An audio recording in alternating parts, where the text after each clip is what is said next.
Well, good morning, YouTube. All right, guys, it's about 5:30 a.m.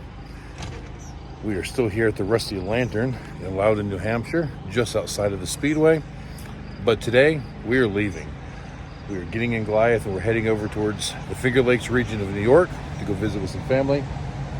So while Katie's getting ready, I'm gonna go get us some coffee. Gonna unhook our generator because it got hot here yesterday, so we ran the AC. And we're gonna get hitting the road pretty soon.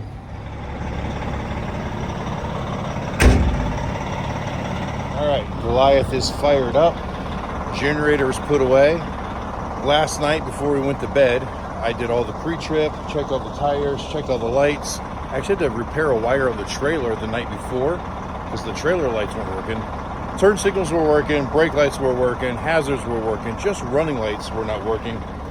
And I found a spot in the harness where it had been repaired once before. That repair had corroded. I think it was like that when I got the trailer. I don't think I did it, but I'm not positive on that. It may have been something that I had just kind of like quickly fixed once before. I'm not sure, but either way, it's fixed again. And now everything should be good. So just letting the airbags air up, leveling out the trailer, and we are gonna hit the road. Now, it was absolutely brutal hot here yesterday. I think it was like 92 or 96. It felt like 102 in some points when we were checking the weather. And it was just hot, you know, trying to clean up the trailer and do the pre-trip. I was just soaking wet, pouring with sweat. Today's supposed to be warm as well. I don't think it's gonna be that warm, but at least we'll be rolling today. We'll be moving. I don't know what the weather's gonna be like just slightly west of Syracuse where we're heading. So we'll find out when we get there.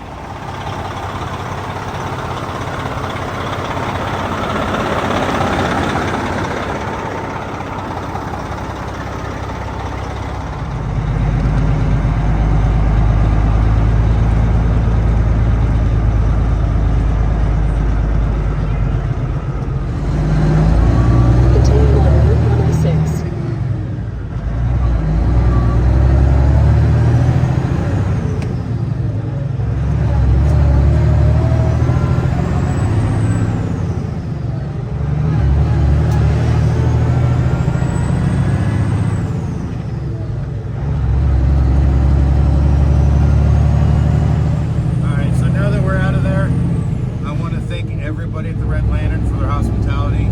Julie, the store manager there, was absolutely fantastic. Kevin was great. Tyler, Nika, Ryan, everybody. I'm sure there's names I'm not remembering, but they were all really, really great, and we appreciate their hospitality. In 3.25 miles, take the exit on the right to I-93 South.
Guys, so the route that we are taking today probably isn't the easiest truck route, but it was the shortest and the fastest route.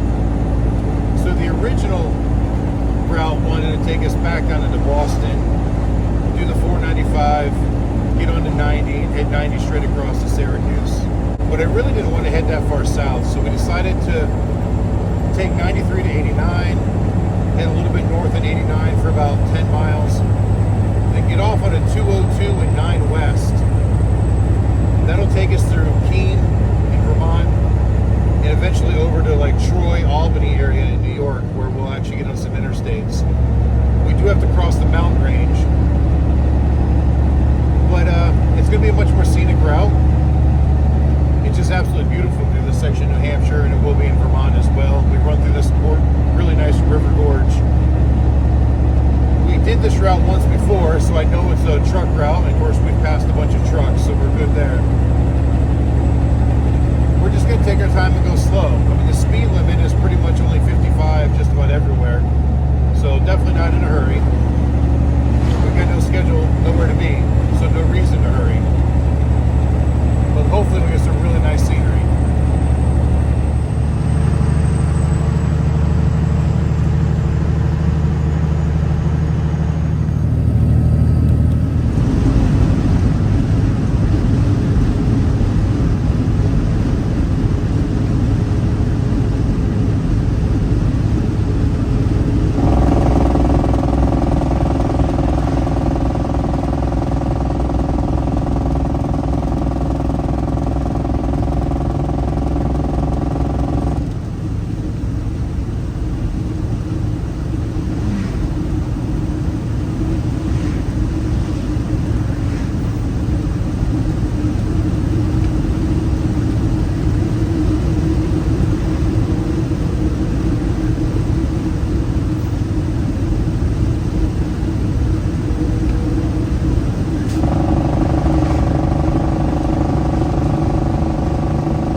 See it on camera, but there's a really beautiful stony creek off to the left. Just enough tree coverage though that I don't think you can see it in the camper view. But it is beautiful.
second exit to Chesterfield Road.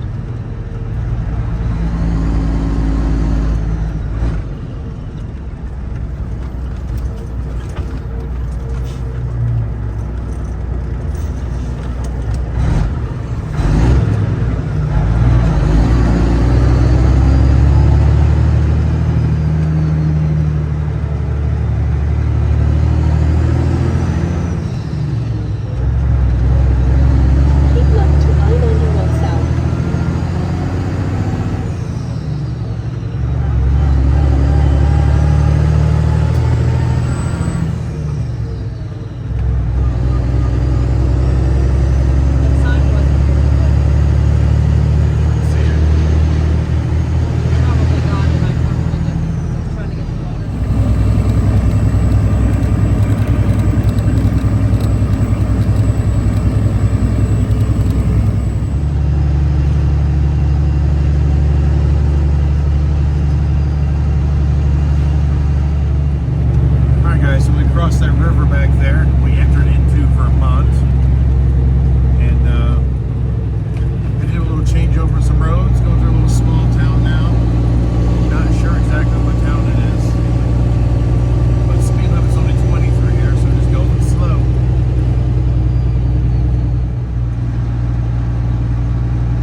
York state line.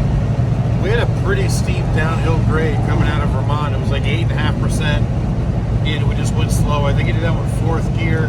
Had to stab the brake a few times, both Jake brake and the exhaust brake on. Just did it slow and safe. So we're about 22 miles now from Troy, New York, which is like just outside of Albany.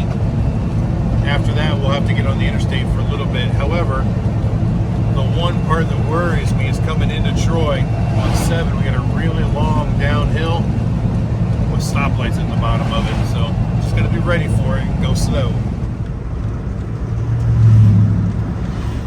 That's a lot of fake animals over there.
We pulled off and had to stop for a second.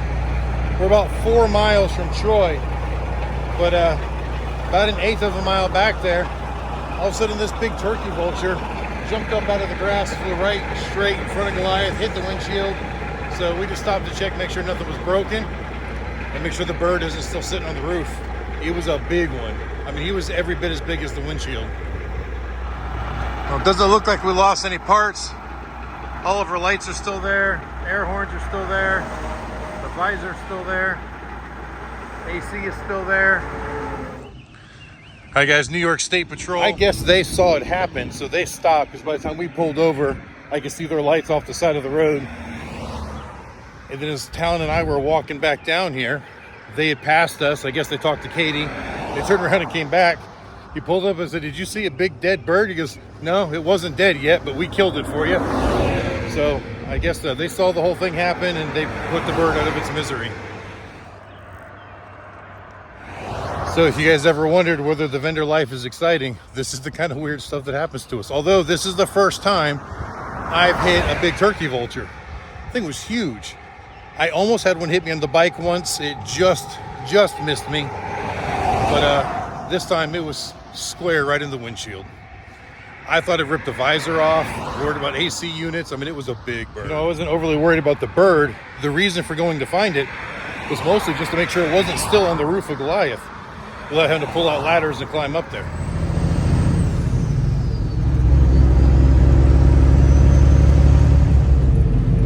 All right, coming into Troy right now, and the Super Trooper said that it wasn't a turkey vulture, it was an actual turkey, and it was a big one.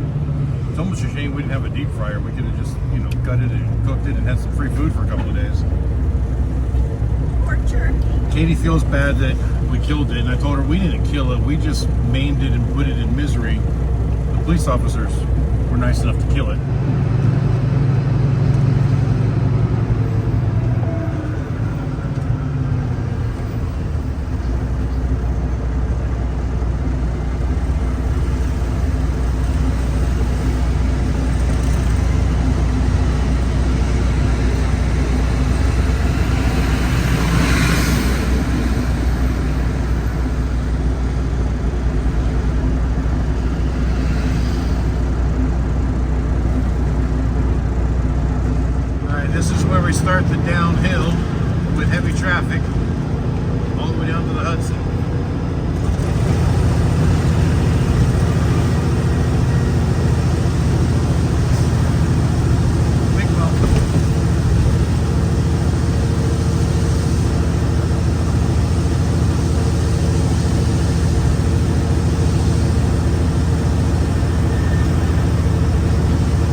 on and the exhaust brake. We're maintaining exactly 22 mile an hour into 30. But this way, if a light changes, I'm not going too fast to be able to stop.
right, guys, we stopped unexpectedly just west of Amsterdam, New York. We heard a loud bang as we went over a bridge. It hit a huge bump. Now I hear air leaking, so I think I blew it. I think I blew an airbag or blew a tire, one of the two.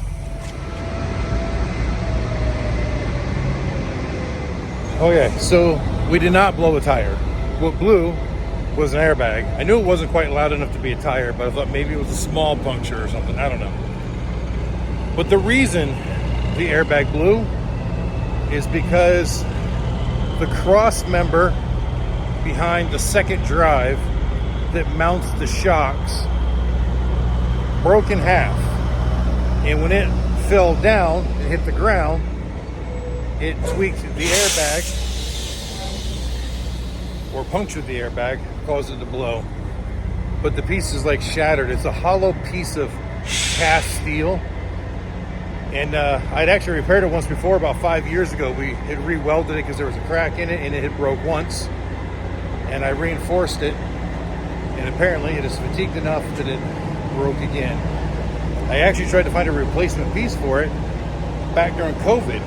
But during COVID, everybody was closed down. I couldn't get a hold of anybody at any of these suspension companies.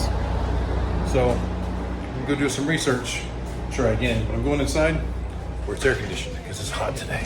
Well, guys, it's been a few hours and a lot has taken place and I haven't picked up the phone. So I went inside. I talked with the rep from New Way, however you want to pronounce it. He found a part number for what I needed, but it's a discontinued item. I did a bunch of searching. I found one over in Ohio. So New Way's not manufacturing anymore, but this particular parts distributor still had a few in stock. So I ordered it. Not cheap. We're 2-day airing it to get it here on Friday. Today's Wednesday. Sucks, but it is what it is. There's bushings that go into that piece as well. Fleet Pride is trying to get me the bushing kit for it so that when I take the old one off and put the new one on, it's basically completely rebuilt. Here's the problem. We can't get the old one off. So because the shocks are still attached to that, the shocks have extended and pushed that bar down to the ground. It's bound up the shock bolts. We've got the nuts off of it. We just can't get enough tension off of it to drive the bolts out. So we tried taking the big nut that holds the whole assembly on off, and it's seized on there. I may need a torch or something to heat it up. We tried using the 3/4 drive breaker bar with like a 5-foot long pipe on the end of it. One of the pipes we use for the trike systems on the lifts. And with everything I had leaning on it, I flexed it down till the pipe hit the ground and it didn't break it loose. And to make matters worse, because the airbags wouldn't air up, the body of Goliath was sitting right on top of the tires. So when Talon and I were trying to drive it up onto some blocks to give us some room to get underneath there, because you see, Talon's down there right now, there's not much room. So we wanted to give ourselves an extra clearance. It's like trying to drive it with the brake on because all 4 tires have the weight of Goliath basically pinching it. And in the process of driving up on the blocks, we heard a really loud snap. I don't know where. I think I broke an axle because now Goliath will only move if I lock in the differential lock. If I just put it in first and let the clutch out, absolutely nothing happens. So I broke it trying to fix it. Made one problem even worse. So parts for one problem are on the way, and I can't even really address the second problem until I get the first problem fixed. Laconia got us again. Every single time we leave Laconia, something happens. To make things worse, the only parking spot I could get in is right here on the end. Because we had to separate truck and trailer to get it up to work on it, I'm sticking 10 feet out of the parking spot. On the end, the corner, where every truck's gonna try to drive through this parking lot tonight looking for a spot. And we've already got people parking against the curb. I'm so afraid somebody's gonna take the front end off of Goliath here. I'm not sure if that turkey's trying to get its revenge or not, but this sucks.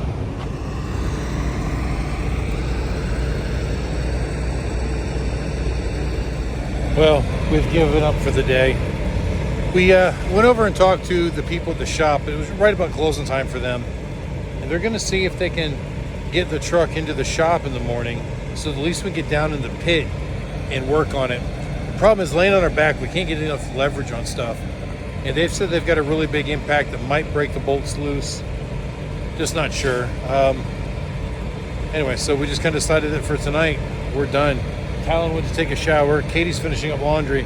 I'm absolutely just filthy. Look at even that on. Just disgusting. So I really can't wait to go take a shower. But right now I'm just taking Jessica for a walk. And then when Katie's done with the laundry, hopefully we can both go take showers and just kind of settle down for the night and get an early start on it in the morning.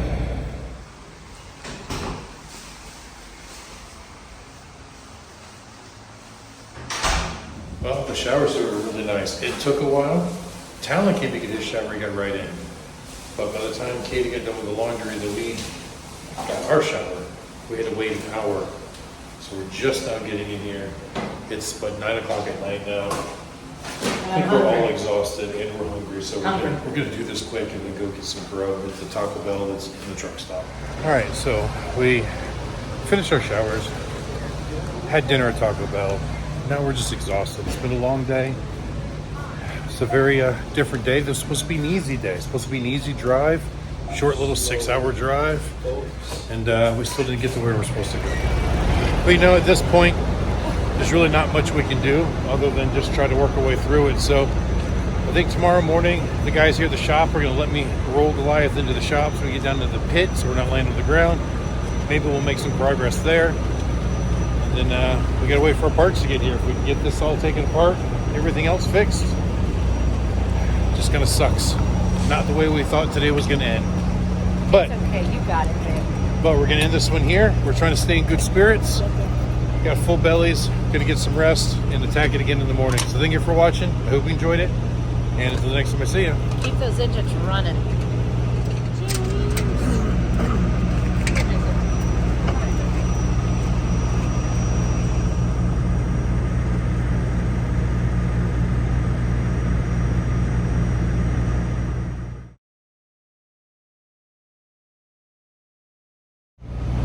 All right, guys, and things just get worse. So, close the video, sitting aside editing, and all of a sudden, we hear the sound of metal crunching.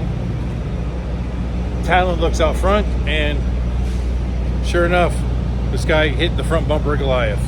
Luckily, it's minor damage, but I was worried about being parked there. It's like, I'm on the end. Someone's going to hit us. I just kind of knew it was going to happen, and it happened. All right, guys, you aren't going to believe this. You're going to think I'm making this up because this crap has gotten so weird in the last 15 minutes that it sounds made up. So I told you, this guy here clipped our front bumper. Well, I got to looking. The truck behind us was parked really, really close. So went and looked. And you know how the back doors of a semi-truck, where the latches open, you've got the bars that run all the way the length of the doors? All right, so guy hits the front bumper. Talon's on the couch, like a foot and a half from a window. Jumps up real quick, looks out, sees the guy's truck right up against Goliath. I was on the bed. I come running. I didn't even put shoes on. I stepped out into this nasty-ass parking lot with my bare feet. And the guy was just backing up, so he got a couple feet away. But I was out here in like 5 to 8 seconds. And he tries to say that he didn't do it. Well, he was the only truck there. We kind of caught him red-handed, which pissed me off. Then as I'm looking around, I see the back of my trailer, and there's another semi-truck backed in really, really close. Remember, we're long, so we're back in a little bit to another space zone. And so I go back and I look, and the guy is literally like an inch away from the trailer, and I can see on my drip guard where those rods on the doors hit the trailer. They were lined up perfect with his poles. So I knocked on his door and said, "Hey man, I think you bumped my trailer." And I was starting to think it was right then, but he had actually just got back from a shower. He'd been there for a couple hours, so we bumped the trailer a couple hours ago. We weren't in the truck, so we had no idea. So I asked him if he would pull forward a little bit so that we can see if there's any other damage other than just that drip rail. If it's just the drip rail, I wasn't worried about it. So he pulls the truck 6 feet forward. I get in there with a flashlight, and I'm looking. I'm like, all right, well, there's really nothing else. Talon's looking, he's like, yeah, we could probably just bend that back out. No big deal. I was gonna give this guy a pass. And then all of a sudden I look and the trailer's coming back at me. I am standing between the two trailers. He forgot to set his brake. And then he dropped his phone on the floor, tried to get it. The trailer's coming back kind of quick. I jumped out of the way just in time before it smashed into my trailer a second time. You can't make this stuff up, guys. This is just insane. And that was immediately after the police officer showed up. The police officer was here when that happened, so the cop actually witnessed that. Again, it didn't hurt the trailer any, except for the drip edge. I'm not even worried about that. I'm more worried about the front bumper. Would you believe me if I told you it's getting a little bit worse? All right, so that last clip I filmed probably an hour ago. The police officers were here filling out reports. They gave reports to both of the other people. Gave a report to me for the guy hitting the front bumper. A different trooper was here and got the information from the guy that hit the trailer. Well, that trooper got called away on another call and had to leave like over an hour ago. he's got my license and Katie's license. So this trooper just finally told me that at some point when he gets done, they'll bring the licenses back. So here it is now, 12:30 in the morning. And I've still got to stay up till they come back and bring my driver's license. Luckily, I've had time to finish editing this video. So I think we're going to go ahead and close it. I'm hoping that nothing else crazy happens. I'm hoping that nobody else tries to destroy Goliath in the middle of the night. All right, guys. Have a good night.